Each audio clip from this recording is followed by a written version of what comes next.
Mesdames et messieurs, chers téléspectateurs de DK News Africa, bonjour et bienvenue dans cette édition spéciale. Nous tenons d'abord à vous remercier pour votre fidélité et votre confiance. Vous êtes nombreux à travers toute l'Afrique et la diaspora à suivre DK News Africa pour des informations vérifiées, précises et diffusées en temps réel sur la situation politique et sécuritaire en République démocratique du Congo. Merci d'être toujours là pour la vérité. Merci de partager nos reportages et surtout, merci de soutenir le travail des journalistes congolais qui, chaque jour, risquent leur vie pour informer le monde. Depuis plusieurs jours, une information pour le moins surprenant et révélatrice secoue le cercle militaire dans la région du sud de Kivu. Les soldats rwandais déployés à Kamanyola dans le cadre des opérations conjointes RDF M23 AFC seraient frappés par une grave crise alimentaire. Selon plusieurs témoins sur place, les troupes souffrent de la malnutrition aiguë au point que certains militaires sont désormais incapables de tenir une arme. Une situation qui a conduit à la fuite de leur commandant, connu sous le nom de Jackson, après la mort de 2 bataillons entiers en provenance de Rumangabo. Les informations recueillies à Kamanyola, au sud du territoire d'Ovira, confirment que les militaires du RDF M23 AFC vivent actuellement une situation critique. Privés de nourriture depuis plusieurs jours, épuisés et affaiblis, certains soldats souffrent de kwashiorkor, une maladie et de la malnutrition qui traduit une dégradation profonde du moral et des conditions de vie dans le rang. Cette crise a provoqué un effondrement de la discipline militaire au point où certains combattants ont préféré fuir le camp, cherchant refuge dans le village environnant, voire traverser la frontière pour sauver leur vie. La région de Kamanyola, située dans le sud Kivu, à proximité de la frontière rwandaise et burundaise, constitue un axe stratégique entre l'est de la République et les zones montagneuses du Rwanda.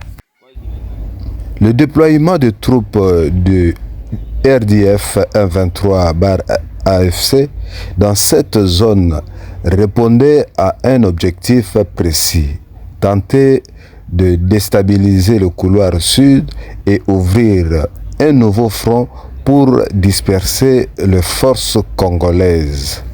Mais l'échec de cette manœuvre et l'effondrement logistique de ces troupes démontrent que le Rwanda peine à maintenir la cadence d'une guerre longue et coûteuse sur le sol congolais. L'analyse politique de cette situation confirme une vérité fondamentale. Le RDF M23-AF n'est pas une armée nationale, mais une organisation criminelle transfrontalière.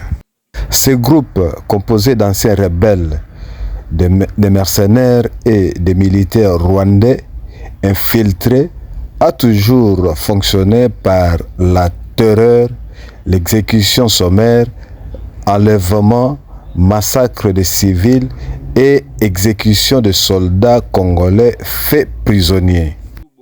Selon plusieurs rapports locaux, tout militaire FARDC capturé lors de la prise de Goma aurait été systématiquement exécuté, ce qui montre le caractère terroriste et inhumain de ces mouvements. Sur le plan diplomatique, cet épisode affaiblit considérablement la position du Rwanda sur la scène internationale. Alors que Kigali tente de présenter le M23 comme un mouvement congolais, le fait sur le terrain, y compris la présence des soldats rwandais à Kamanyola, confirme le caractère étranger de l'agression.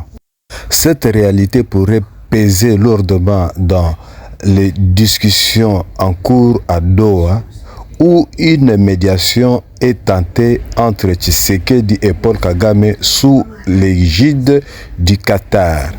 Le déclin du RDF M23 AFC à Kamanyola n'est pas un simple incident. C'est une victoire morale pour le peuple congolais. L'image des soldats ennemis affamés, malades et en fuite contraste fortement avec celle de Wazalendo, debout, courageux, nourri par la conviction patriotique. Le monde doit comprendre que le Congo ne lutte pas seulement pour son territoire, mais pour sa dignité, son identité et sa souveraineté. Chers téléspectateurs, la guerre dans l'est de la RDC n'est pas seulement une affaire de fusils et des frontières. C'est une lutte entre la vérité et le mensonge, entre la justice et la barbarie. Le fait à Kamanyola montre que la vérité finit toujours par triompher. Le RDF M23/AFC, malgré ce soutien extérieur, s'effondre sous le poids de ses propres crimes et de son absence de légitimité. Le peuple congolais, lui, reste debout, uni, conscient et plus déterminé que jamais à défendre sa patrie. Merci à vous d'avoir suivi cette analyse sur DK News Africa. Continuez à nous soutenir en likant cette vidéo, en vous abonnant à notre chaîne et en partageant nos reportages autour de vous. Chaque clic, chaque partage, chaque commentaire est une manière de dire non à la désinformation et oui à la vérité congolaise. Reportage signé Apôtre Dédé Kibala.